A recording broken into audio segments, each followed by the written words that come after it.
السلام عليكم ورحمة الله وبركاته. عاملين ايه؟ يا رب تكونوا بخير. النهارده يوم الجمعة، جمعة مباركة عليكم. فطبعا النهارده اجازة كله قاعد، فحبيت ادلعهم بقى نعمل شوية اكل حلوين يعني. هعمل بطاطس على كوسة، بس محدش يقول لهم ان انا حاطة كوسة لان عندي جمهور ما بيحبش الكوسة. هعمل صينية بطاطس على كوسة نية ببعضها كده، ايه يعني مش مقليه لها ولا حاجات، تبقى حاجة خفيفة. وعندي جزء ما بياكلش اللحمة، فهعمل نص فرخة كده هتبلها واعملها. وعندي لحمة، وهعمل رز بشعرية، وهندلع شوية حاجات كده. اول حاجة نعمل ايه؟ نتبل الفراخ الاول عشان تكون ايه جاهزة معانا. اول حاجة هنتبل الفراخ عشان ايه تتبل زي ما انتم متعودين مني. انا بحب ابشر ايه البصل، ببشر البصلة وفلفل وملح وكمون وشوية شطة، بتبلها من جوه بقى ايه، بفتحها من جوه كده تبقى جميلة، ونقطة زيت صغيرة.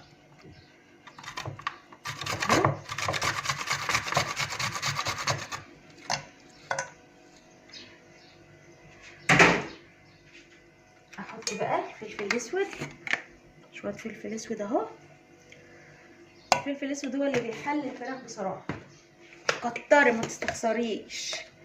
شويه كمون، شويه جنزبيل على الفراخ اهو، وشويه شطه. الشطه ده على حسب الرغبه، مش عايزاها حراقه ما تحطيش. ونص معلقه ملح. وهعمل ده كله ببعضه، ادعكه دحكه كويسه اهو. وليمونه اهي. انا عندي الكبه، بس انا زي ما قلت لكم، انا قايله لكم قبل كده، بقول لكم الفراخ بيبقى طعمها طعم قوي كده، بيبقى طعمها جميل. وبالتتبيله بقى انت تعمليها كويس في التتبيله كده عشان البصله تشرب كلها في صينيه واحده اهو.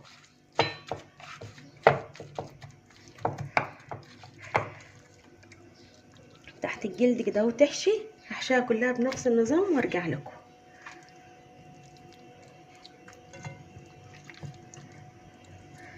فتحها كده، التفتحه دي بتخليها زي المشويه كده. بقى الفراخ تاكليها زي المشويه بصراحه، احلى من اللي معموله على الفحم. الباقي نكمله كده في الصينيه اهو، فوق الوش اهو. والليمونه هقطعها برده فوقها، والليمونه اهو اعصرها كويس. بسيب بقى ايه ونقطه زيت صغنططه مش كتير اهو. ادي اول صنف خلص معايا. نركنه بقى في جنب الصنف ده عشان لما نشغل البوتاجاز نشغل على كله يعني. تاني حاجه نعمل اللحمه بقى، الحاجات اللي ايه تتظبط جنبنا. هقطع الطماطمايه دي كده. بصوا احلى شويه شوربه ممكن تاكلوهم كده. والبصلايه برضو اهو.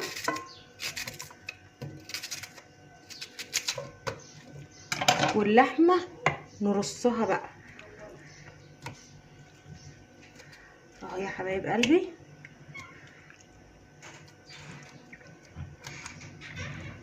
نرصها كلها وبرفعها على النار بالتوابل، التوابل بتاعت اللي هي كمون وفلفل اسود وملح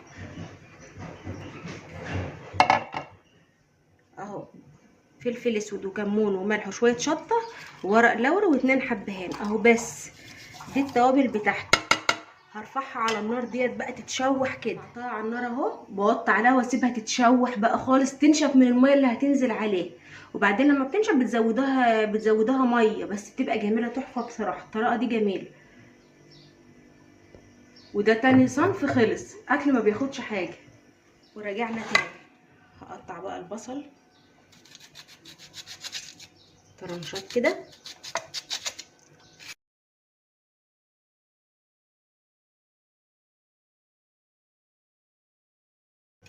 وده كده تالت صنف، صينيه الايه البطاطس انا بوطي صوتي على البصل لان في جماعه عندي مش هياكلوه اهو. التقطيعه اللي انت عايزاها بقى للكوسه اهي. الكوسه دي موروره وجميله قوي، خضره وجميله، عجبتني قوي لما شفتها اهو. طبعا اقطع الكميه كلها زي ما انتم شايفين. بس مش عايزاها كبيره برضه اهو. هاتي لي قرن فلفل كمان يا يويو، هيا المساعد بتاعي. صينيه البطاطس دي تحفه بالكوسه كده. سلمي على اصدقائك بقى يا يويو. ايه جابت لي قرن الفلفل. ازيكم يا اصدقاء، عاملين ايه؟ يا رب يكونوا بخير. ما تنسوش تشجعونا. قولوا لهم، قولوا شجعوا ماما. وايه شجعوا ماما يا اصدقاء.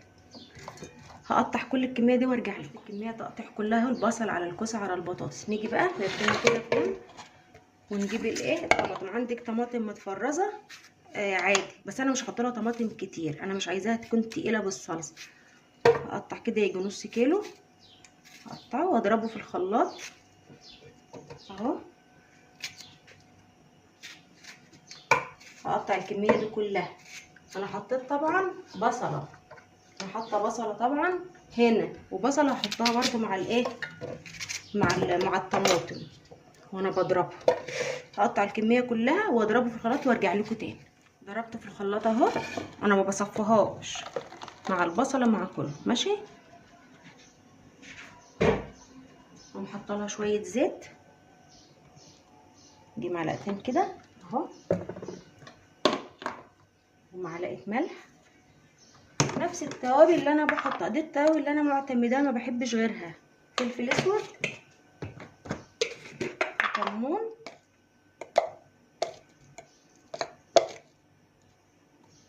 وشويه شطه، واقلبهم كلهم على بعضهم، وافضيهم بقى ايه.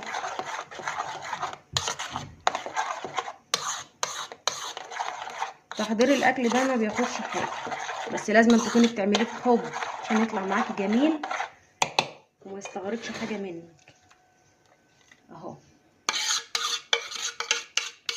قلبت كله اهو،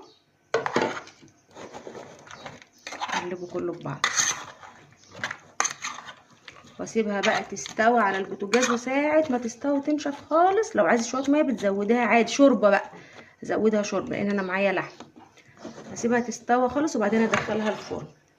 ادي ايه تالت صنف خلص معايا. وشويه رز بشعريه، حمر الشعريه بقى.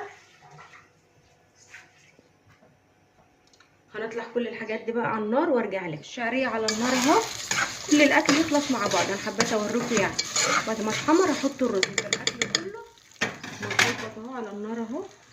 صينيه البطاطس بالكوسه، وده اللحمه بتتنشف اهي،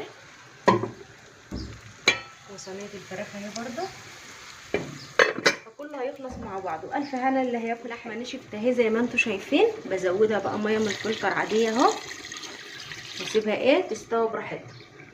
وصينيه البطاطس بالكوسه خدت كذا غلوه على البوتاجاز، وهدخلها الفرن وهشغل عليها من فوق ومن تحت وادخلها بقى تستوي. بتبقى خرافه بصراحه جميله.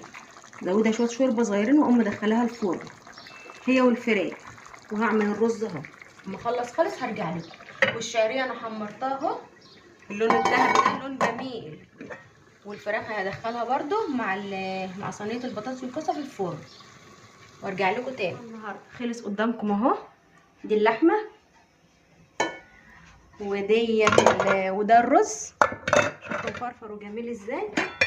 وديت الفراخ، ودي صينيه الكوسه على البطاطس، وده طبق مخلل. نغرف طبق قدامكم كده عشان العين،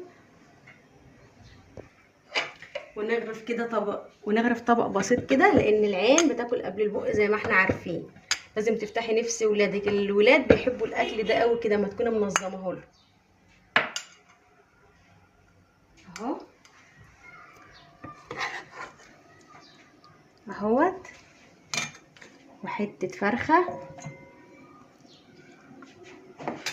شويه الشوربه، ويبقى طبق كامل متكامل. شويه شوربه وليمونه طبعا للي عاوز. لازم تدلعوهم كده يوم الاجازه، لان في ولاد ما بيبقاش لهم نفس اللي هم ايه ياكلوا بصراحه.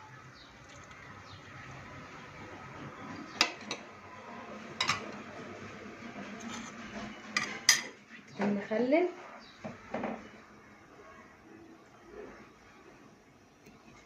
وبألف هنا اللي هياكل حاجة.